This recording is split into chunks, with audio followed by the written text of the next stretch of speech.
It seems like you had a really good first experience then as a user of open source software. Do you remember when you first like got in touch with a community? So when you became also like a contributor or someone who participates in activities? Yes, this was actually the professional life where there was an active experience. So we had this generation change, what I meant from the hardware when we came to commercials off the shelf. At this time, we were working together with Freescale, and we had Linux as the operating system selected already. And it was also a time when Linaro was kicking off. So there was a landing team, and I married at this time, and my wife went to Copenhagen while I was still in Hildesheim. And yeah, like I said, yes to many things so often. My company was looking for someone who could participate in Linaro as a company representative from our side, work together with the Freescale landing team there. And what was really beautiful is like they made up the mind and said, well, it's all open source, it's all open. So you can take the hardware reference boards, you can take the development environment, you can take this along, and we don't need to be concerned about any IP breaches, confidentiality breaches. So you can work when you're in Copenhagen, when you're in Hildesheim. I could literally work on the train where even the police on the border control could pass by and say, what is this? And I said, okay, yeah, I'm programming Linux on this thing. And like, oh, that's super cool. What is it all about? And how can you do this? And yeah, what I experienced there was I was not really a member or not a representative from a member company. So Bosch and ADIT, all the companies was called, were not members, but we were accepted just for participating and doing things. And the Freescale landing team was an international team with some US people, some UK people, and participants from China. And we were sitting together, and also I have this still in my mind when a Chinese colleague came and just like putting his arm over the shoulder while we were doing joint debugging, and it's like, I'm on the northern part of Germany, typical distance is like 2 meters. So it was a little bit intimidating at this moment when someone just close to hugging you without expecting it at this time. But it was also just like, I was part of it, right? And they took me then on evening socials for members only because I said, oh, it's strange. You're so much with the community that you're part of it while you're the one who's no member. So just join us. So this was really nice. And then just all the feedback, first experience on mailing lists, sharing patches, and so on. This was a very positive experience. And I was there for 1.5 years. And after this, we had some change in the company. I should take over a new responsibility.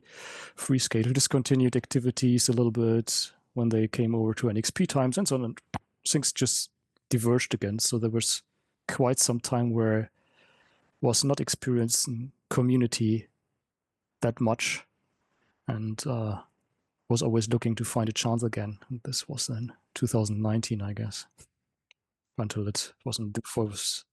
Stopping it at 212, I guess, 13. And what was the project again specifically that you were working with Linaro and Freescale? Yeah, it was a landing team which enabled the BSP and the kernel version updates. So it was a time when I had to compile my own kernel. I was mainly doing also testing because this was the interest of my company, to see how we harden the kernel, how we harden the driver, how we make them automotive grade. So it was something like I did like reboots, and then I said, okay, the driver crashes after 10 reboots. So they tried, and they said, no, it survives rebooting the board for 10 times. I was executing the tests again, and they said, now it fails after 37 times.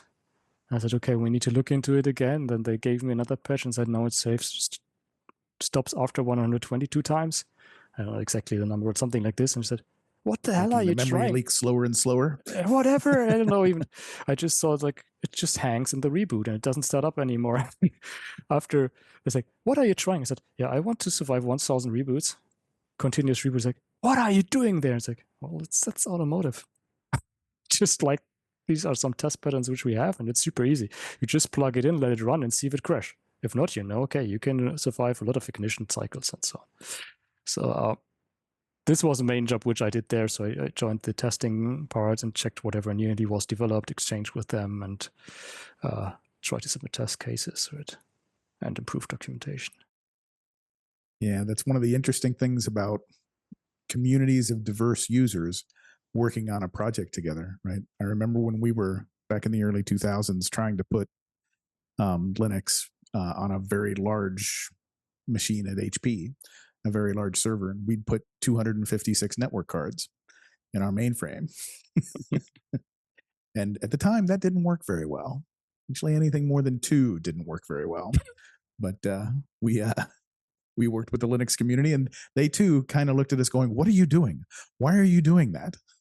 It's like, well, that's what our system can take, so we have to test the edges.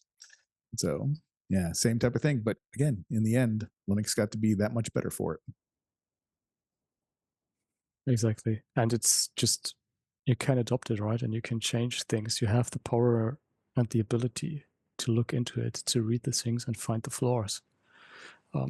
Typically, it's like also the GPU drivers are often closed. And we were doing as we built the chipsets, we had a good experience on working with GPU drivers, and we had to bring this up. So we had special contracts with some GPU supplier to read the source code for it. And it took us like half a year to a year with a later supplier to negotiate that we are allowed to debug the source code. And then at some point we had this contractual situation, which was very nice, that we were allowed to debug, but we were not really allowed to improve, but we found a bug in the source code of it. I'm like, what are we doing now?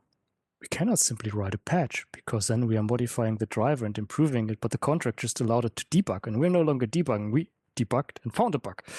And it was also funny to work around this, and then we had to do joint debugging sessions first and so on, and figure things out, how they work. And it would have been much easier, of course, it would just be fully open and an open driver, but at least we had the chance, right? And you can only figure this out and discuss when you have access to the sources and improve things.